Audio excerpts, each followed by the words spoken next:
فکر کنم این رو دیگه همتون میدونید که بعد از دوست شدن با یک دختر باید کامل کنترلش کنید، از همه کاراش سر در بیارید و پیگیر همه رفت آمدهاش و رابطه هاش با بقیه باشید.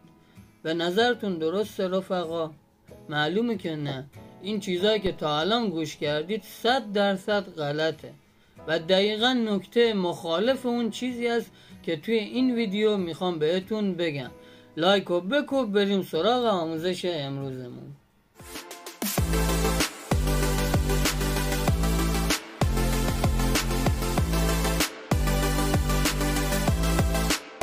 سلام، من علی هستم و به چنل یوتیوب هم خوش اومدید. بچه ها، به نظرتون داستان چیه؟ اگه تو مردی هستی که دوست دخترت رو کنترل میکنی، تو یکی از ضعیفترین مردهای روی زمینی. و اینم بگم غیرت با کنترل کردن بحثش زمین تا آسمونه. پس این ماجرا رو پای بی غیرتی ننویسید. شاید براتون جالب باشه که بدونین اصلی ترین عاملی که باعث میشه بخوای طرف مقابلت رو کنترل کنی ناامنی درونی و ضعف خودته. ناامنی درونی یعنی ترس از رها شدن، درماندگی و طرد شدن. حالا میدونی ریشه ناامنی درونی تو کجاست؟ همین نداشتن اعتماد به نفس لعنتی هستش. به نظرت یک مرد آلفا و جذاب توی رابطه همش ذهنش درگیر اینه که دوست دخترش کجاست و همش استرس از دست دادنش رو داره؟ به نظرتون اینطوریه یه مرد آلفا؟ نه دوست خوبم، مرد آلفا اعتماد به نفس بالایی داره و از خودش و رابطهش مطمئنه.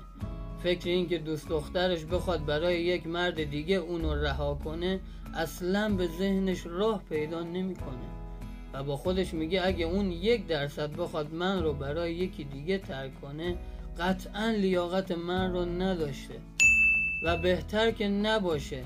شاید باورتون نشه دایرکت من پر شده از کامنت هایی که طرف برام نوشته دختره ولم کرد، همه چی ما از دست دادم.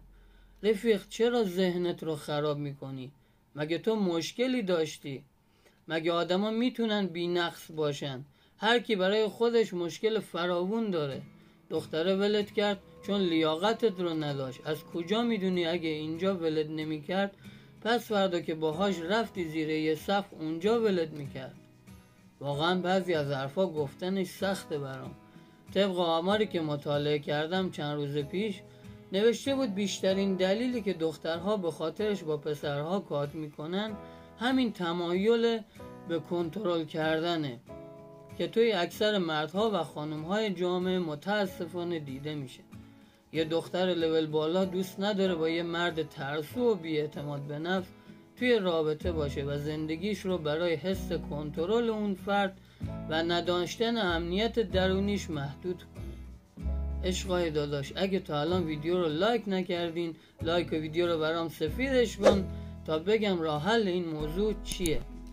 راستی بچه ها، چنل رو حتما سابسکرایب کنید. ویدیو بعدیمون در مورد مبحث اعتماد به نفسه. از این بس خارج نشیم. خب علی، راه حل چی میتونه باشه؟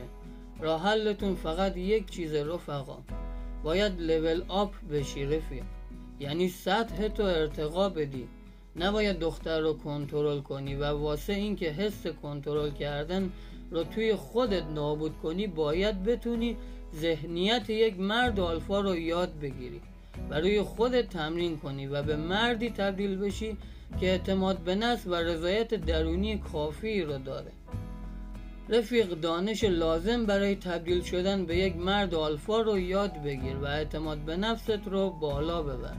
دوست خوبم، و به ناامنی های درونیت غلبه کن تا ترس از دست دادن اون دختر و هیچ کس دیگه رو نداشته باشی تا در نهایت بتونی یه رابطه و دوستی بدون استرس و نیاز به کنترل طرف مقابل رو تجربه کنی. مرسی که برای شخصیت فردی خودت ارزش قائل هستی.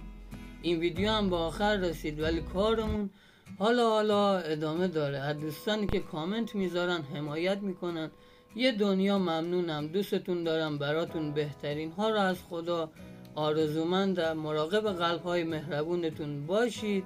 تا ویدیوهای دیگر، یا حق.